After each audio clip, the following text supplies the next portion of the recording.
Good morning, everyone. Welcome to the Wednesday morning COVID lockdown webinar series. Even though we're in phase 3, most of us, we've decided to keep these going because so many of you decide to join us and learn something and take this opportunity to share and to ask questions and get to know new topics sometimes. So welcome, my name's Chris. I'm from Protect Your Boundaries, also the Boundary Wise Academy, and my team and I are thrilled to have you join us. We had some 400 people register today for this topic, trees, which surprised us. We didn't know that trees were such a big deal, but clearly they are. And so we've gone to work to figure out what we can share with you so that you can get a real good understanding of how trees and boundaries and disputes work in the province of Ontario. So we've had a whole bunch of people say good morning. Fantastic to see you all. Some people who've said they can't get access, but they're texting, but they're on the message board. So I think maybe they were just seeing, if you guys were just seeing a splash screen, that's probably what was going on there. Hopefully you're all good and you can see what's going on. Great to have you all with us. So today it's Tree Day, and one of the things that fascinates us about trees is that unlike structures, unlike immovable structures like, I don't know, sheds, garages, additions, patios, things that we build. These things don't change size, don't change shape, and they're easily replaceable if damaged or taken down.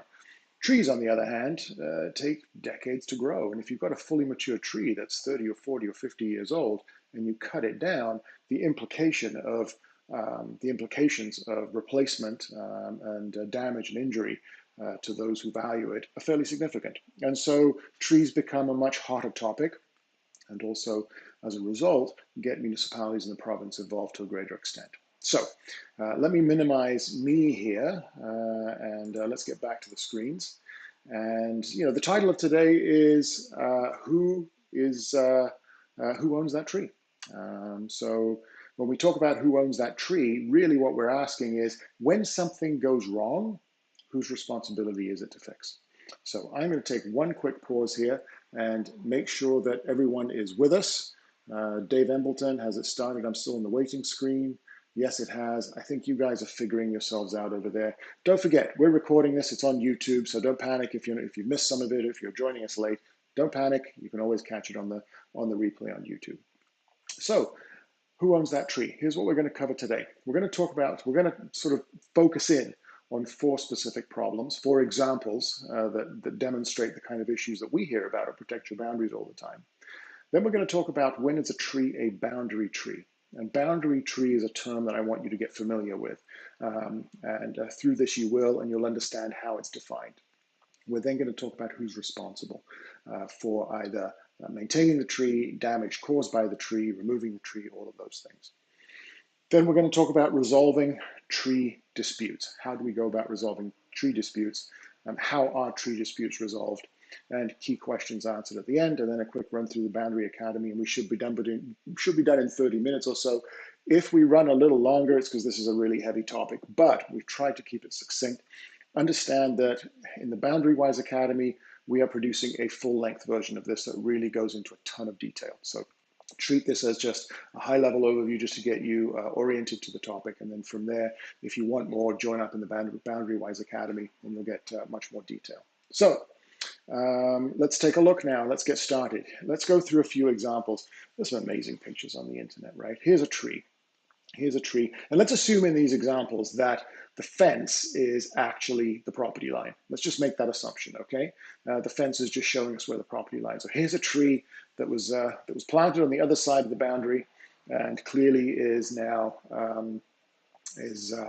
growing, has branches, fairly significant branches growing over the boundary onto this side. So that's the kind of issue, some of those issues are what we hear about all the time, trees and branches over the property line. Here's another one. Again, assume that the fence is the property line here.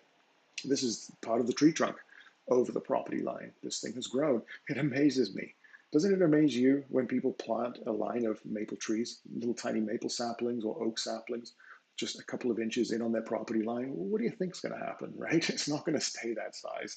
Of course, it's going to end up encroaching, and you'll see the implication of that a little later. Well, here's one that we see all the time, particularly in dense urban areas where people start putting down interlocking, they put down patios, that kinds of things. And that is a tree that could be quite far away, several feet or meters away. Its roots are heaving the patio stones. What do you do in that situation? Especially if it's a tree on somebody else's property that's heaving your patio or your retaining wall.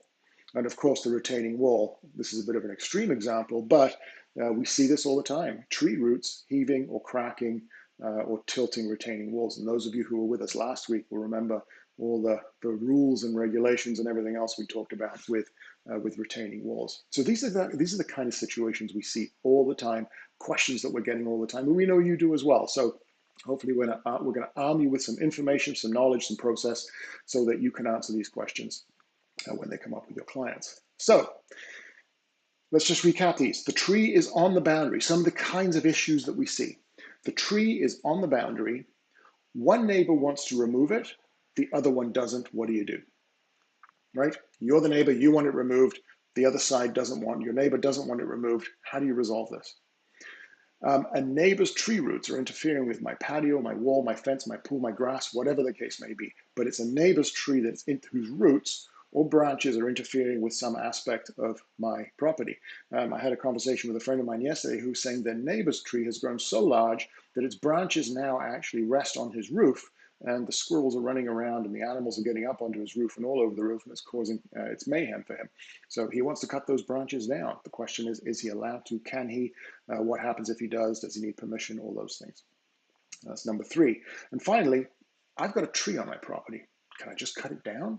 And you might think that, you know what, if I had a shed on my property or a patio or a deck or anything else on my property, I can just do what I want with it. But guys, when it comes to trees, you can't. You cannot just remove a tree. You can plant a tree, but you can't just remove a tree. We'll get into that as well.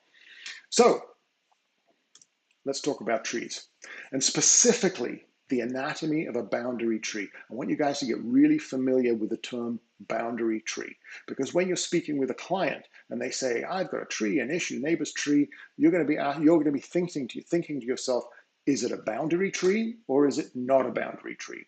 Because that is a key distinction that determines the potential course of action, that determines the rules, the bylaws, the legislation, the guidances, the extent to which the municipality will get involved, and how you are going to be able to advise your client. Is it a boundary tree or is it not a boundary tree? So I'm going to get rid of my little video here right now so we can see this full screen.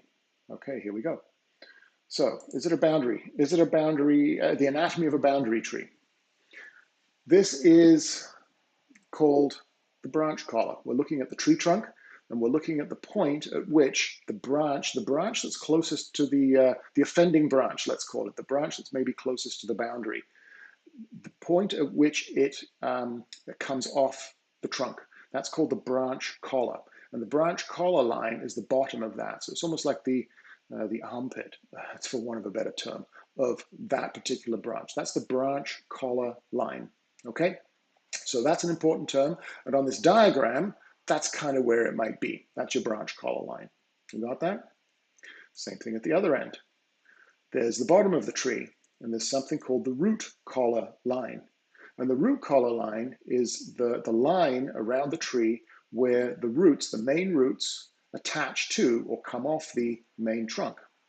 Got it? Now, when we're talking about this, it isn't one line necessarily. For the purpose of what we're dealing with, it's not just one line that goes all the way around. It's the point at which the root that is the offending root, right? The root closest to the boundary. It's where it attaches to the tree trunk. Same with the branch collar line. It's where the branch that we're talking about being closest to the boundary or hanging over the boundary. It's where that attaches. So there's our root collar line. Okay, there's a gap there. There's the gap. Now in this case, we're saying that there is where the little red dot is. We're saying that there is the boundaries on that side, and therefore that's the root collar line that we're going to deal with over there. Now, if we look at the space between the branch collar line and the root collar line, that's the key space that you are looking for. And that space is known as the trunk. Okay, that is the trunk. Now, in more casual terms, colloquial terms, or casually, we're going to say the trunk is, well, there's no real definition. It's the part of the tree that stands up, right? But in this particular case, when we're talking about a boundary tree, the trunk is very clearly defined. And an arborist can come in and give you very specific points at which the trunk starts and finishes. So if any part of this part of the tree, the trunk, is over the boundary, it is considered a boundary tree. If any part of the trunk, as defined here between the branch collar line and the root collar line, if any part of that is over the boundary, it is considered a boundary tree. What does that mean? Well, it means that ownership and responsibility are shared equally. Guys, this is critical. Even if a centimeter of the collar line, a centimeter of the root collar is over the boundary, it is considered shared, the ownership is considered shared, and the responsibility is considered shared.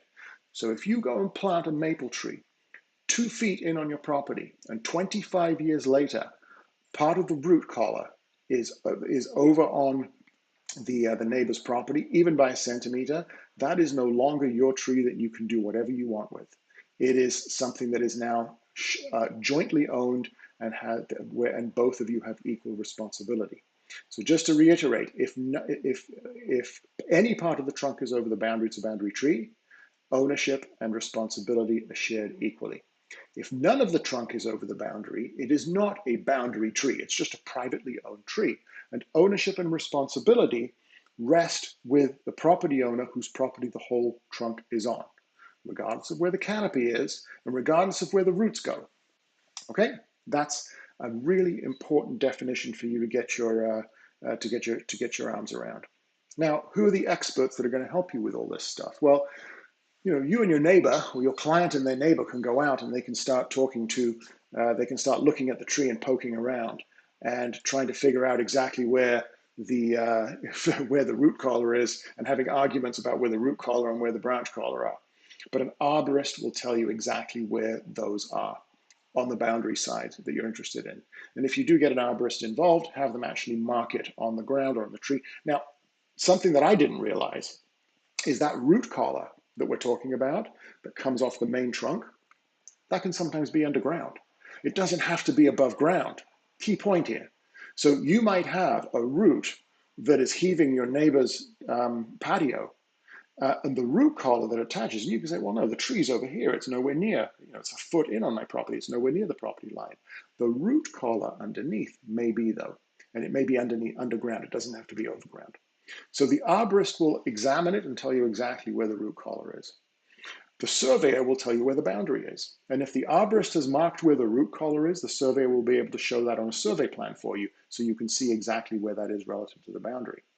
And finally, the municipality is going to dictate your process and permit requirements relative to all of this great stuff. Okay, and we're going to get into that a bit as well. So this is the first piece that you really need to get your head around: is how do we define a boundary tree? How do we determine whether a tree is on the boundary or not, or over the boundary? And what does that mean in terms of ownership and responsibility? Next, whose tree is it? Wow, this is going to get good. All right, are you ready? Here's our tree again. There's you on the right-hand side. There's your neighbor on the left-hand side. And this is the kind of arguments people get into, right? There's the branch collar line. And there is the root collar line. You're familiar with all this now, right?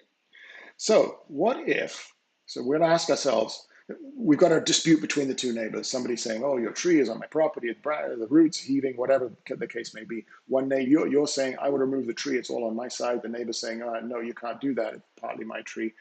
And basically what you're trying to determine is who owns the tree. You first have to determine where the branch collar line and where the root collar line are, which we've done. And then we have to ask ourselves, where is the boundary? So if the boundary is in position 1, remember, the boundary is a plane that goes up and down. It isn't just a line on the ground. But if the boundary is in position 1, clearly, if you look at where the root collar line is and the branch collar line, no part of the trunk of this tree is on the neighboring property. So this is entirely your tree. It's your tree. You are responsible for it. You can do whatever you want without your neighbor's permission, obviously within the law, within the bylaws of your municipality. It's your tree. Number two, okay, now it gets interesting. Number two, if the boundary is in position 2, look at the top blue circle there, and you can see that the boundary, that the tree collar line, the branch collar line is just over on your side. It shows that the trunk is still over on your side of the property line. However, if you look at the root collar line, you can see that there is a very, very small portion, just a couple of inches of trunk that's on the neighboring property. What does that mean? Well, that means that this tree is shared. It can be the most minuscule amount. This tree is now shared between you and your neighbor, as if the boundary was in position 3, where the boundary goes right down the middle of the tree. This is such an important point, guys. And listen, if it's 99% on your side and 1% on the neighbor's side, it is still completely shared, 50-50. It's completely shared. So something else people find unfair sometimes, but that's how it is. So shared tree. Position 4, same as position 2. The top of the trunk, where the branch collar line, well in on your neighbor's property. But at the bottom, there is a very, very small piece that is on your property, a piece of the trunk that is on your property. Do you see how important now it becomes for you and your neighbor not to go out there and start poking around? You need to get an arborist in to actually tell you where this point is. And an arborist report will provide that. So this tree, although it appears to be entirely on your neighbor's property, is actually shared ownership because a tiny, tiny portion of the root, of the trunk, as defined by the root collar line, is on your property. And finally, position 5, the entire trunk is on your neighbor's property, therefore it is their property. It is their tree and their responsibility. Make sense? It's not that difficult when you understand the definition of the trunk, right? First, understand how to define the trunk. Second, understand that if any portion of that trunk is on a property, somebody's property, they share equal rights, obligations, responsibilities as the other property owner for that tree. So, where does this all get defined? At the highest level, it gets defined at the Ontario Forestry Act. And it's the Ontario Forestry Act that defines what a boundary tree is. And most municipalities, if not all municipalities across Ontario, snap back to that in terms of when they need to figure out when they are getting involved, choose to get involved, or whatever in a boundary issue involving a tree. Not only that, we've seen some court cases recently in the last few years go through where the judge has gone back to the Forestry Act to help figure out where the responsibility and ownership lies.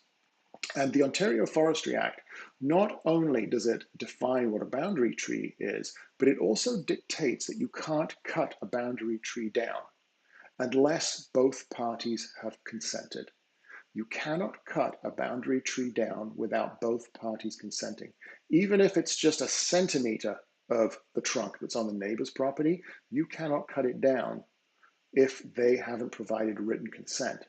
And this is the case even if the city has provided you with a permit to cut it down.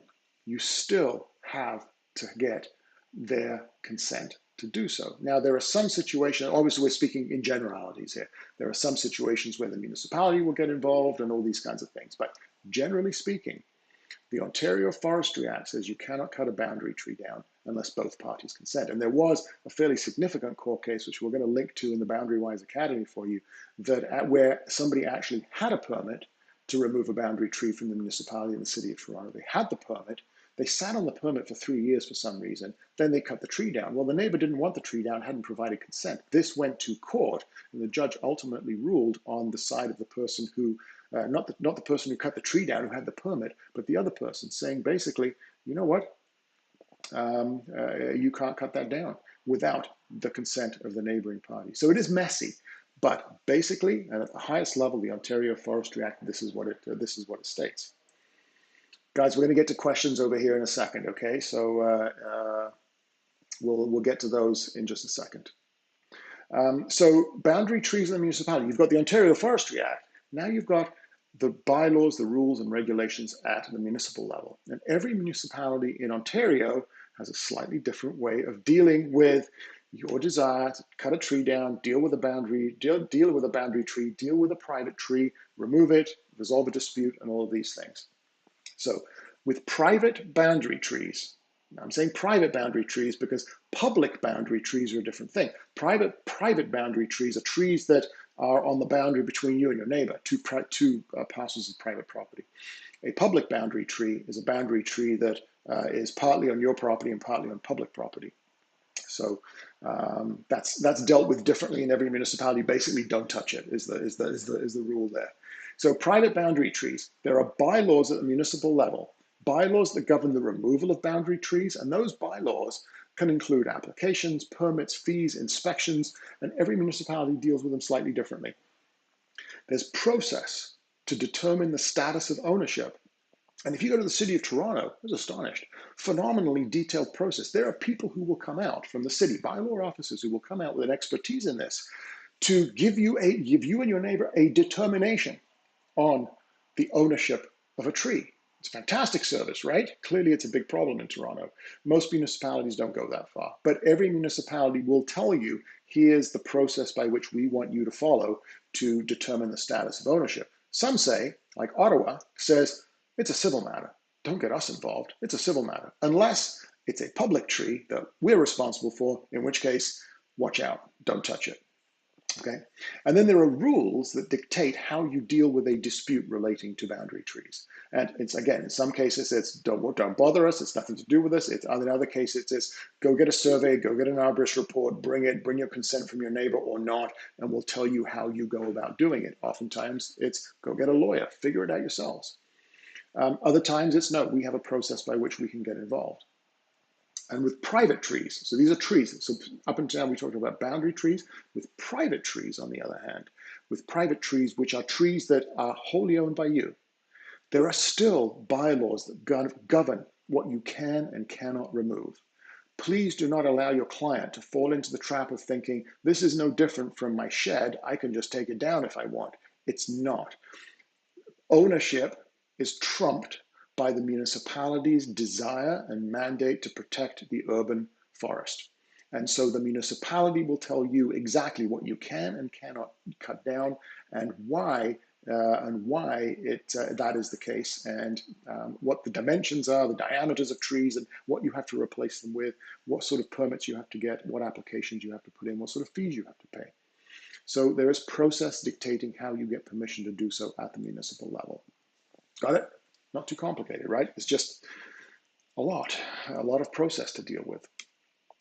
So tree removal across the province. Now we've done a whole bunch of research at Protect Your Boundaries, and we're putting all this up in the Boundary Wise Academy for our Boundary Wise accredited agents. But basically, if just to give you a sense, if we look at Markham, Vaughan, Mississauga, Brampton, Hamilton, Kitchener, and Toronto as well, and many, many, many more, a permit is required to remove a boundary tree. You can't just remove it. It must have the neighbor's written consent. And each one, however, each municipality has a slightly different process. And that is key.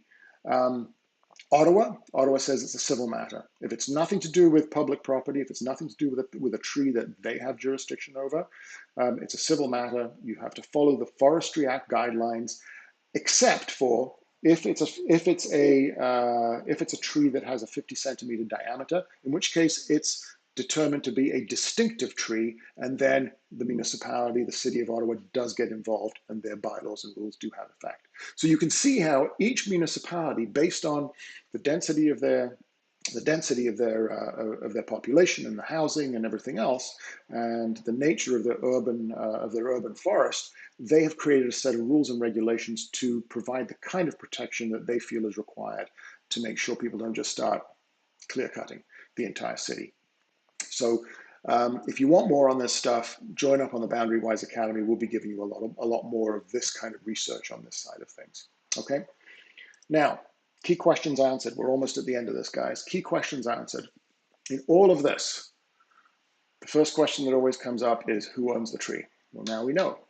Whomever's land any portion of the trunk is owned. Easy, right? And that's defined by the Ontario Forestry Act. Second, who's responsible for the tree? Whoever owns it, not who planted it. You might have planted that tree, but if a portion of the trunk has grown over your neighbor's property, it's now completely shared with them. Not a percentage, 50-50, which means ownership and responsibility. Can I just cut the tree down? No, you can't. Don't risk it. You can. Don't risk it. Call your municipality. A lot of municipalities have very heavy fines in place. Thousands, sometimes $10,000, $15,000 if you cut a tree down without permission, without the appropriate permission. How do I resolve a tree-related dispute? The answer's simple to this, guys. Call your municipal bylaw office. That's where you start always. Understanding that they're probably going to say to you, one way or another, you're going to have to prove where the trunk is and whether or not, where the ownership is. And then from there, they're going to tell you, go hire a lawyer, or we have a department that deals with this, or some remedy in between. But you start with your municipal bylaw office always. Okay. Can I trim, it should be, can I trim my neighbor's overhanging branches? And the answer is usually yes. Again, check with your municipality, but usually yes, but provide any branches that are coming over onto your property, you can trim those usually, but you can do that providing you don't weaken in terms of balance, weaken the tree, cause it to be heavier on one side than the other, and therefore in a storm maybe tip over. So providing you don't weaken the tree and certainly providing you don't kill the tree. So you can't go taking off a limb that represents 40% of the tree. That's going to kill it, or that's going to cause some pretty serious damage to it. Again, get in touch with the municipality. They might say, if it's a damaged tree, they might say get an arborist in. Or we need an arborist report to determine if you remove that branch that's coming over, if it's going to structurally impair the tree. Go back to your municipality, play it safe, play it safe, play it safe. And please understand that if you're in Toronto, there's a set of rules. If you go up to Vaughan, there's a different set of rules. If you go to Markham, there's a different set of rules as well. King City, Orangeville, Barrie, Windsor, Sudbury, everywhere has a different set of rules. Go out to Ottawa, completely different set of rules again. So please always remember to tell your clients, check with your municipal bylaw office. And it's the bylaw office usually that covers this, not the Parks and Rec office, which tends to deal with public property, public trees, more than private. Okay, guys, that's it for today. Boundary Wise Academy. If this was useful to you, this is just a snippet of what we've got in the Boundary Wise Academy. You come to protect your boundaries for survey plans, the largest database of survey plans. You join the Boundary Wise Academy to get your Boundary Wise certified Boundary Wise professional accreditation. It's a great credential to have at a time when credentials matter. Online education for Ontario realtors, 8 courses. This isn't one of the courses, this is just going to be a video in there for you guys to enjoy and learn from, but this is 8 courses not taught by ARIA or RICO or the New Humber program. It's 7 to 10 hours of video training. You can take it at your own pace. You can do it in a day, you can do it in a week, you can do it in a month, start and stop as you please, with quizzes and exams all the way through. So it's quite interactive and it isn't too onerous. You get knowledge, like what we've shared today. You get tools and resources like reports that you can download and send off to your clients. And you get process to help you insert into your existing process to help you keep you efficient and on the ball with all of this kind of stuff. What do graduates get? I want you to focus on the first 2 things here. The first thing you get is a phenomenally powerful credential. You get the Certified Boundary Wise, CBW professional credential here. And that means something in the marketplace today. That means you've invested time and effort to actually get knowledge and process and information that's going to help make your client's life easier and better. You also get hotline support for a year. If any of you guys who aren't members, call us at Protect Your Boundaries with a question about a survey or easements or anything like that. We're going to charge you $150 for a consult. If you are a Boundary Wise graduate, and by the way, it's a $350 enrollment fee for this. That's it, one time. If you are a Boundary Wise graduate, you get an unlimited number of those requests and hotline support. The benefits you get, you will get more leads. You will win more listings because you're going to be up against realtors that don't have this accreditation. And this is going to be just one more of those amazing credentials and accreditations you have that help you be more competitive. You are going to be able to protect your higher commissions. We know that there's an incredible amount of downward pressure in your commission structure. This is something that you can say, hang on, you can push back with and say, hang on a second. Credentials matter. I'm better credentialed than the other guys. This is why I'm worth it. This is how I protect your deal and your investment. And of course, you get to conduct safer deals, which is absolutely massive when it comes to boundaries and easements and disputes and title insurance and all those other wonderful things. Go to boundarywise.ca. It's a $350 fee to sign up. It includes your first year of membership. After that is $100, $110 a year, and you get all the continuing benefits. We've got hundreds and hundreds of Ontario realtors, many of whom we've seen on the webinar today, on the chat. I've seen them. Guys, thank you for joining us. It's been terrific to have you with us. I hope this was valuable. Follow us, like us, share, whatever you want to do here. And if you want in brokerage seminars this nature, let your broker know, let your education expert know to contact Jessica at Protect Your Boundaries, and we can set that up. And yeah, we hope to see you next week for another topic. Give us some suggestions. In the meantime, have a fantastic week.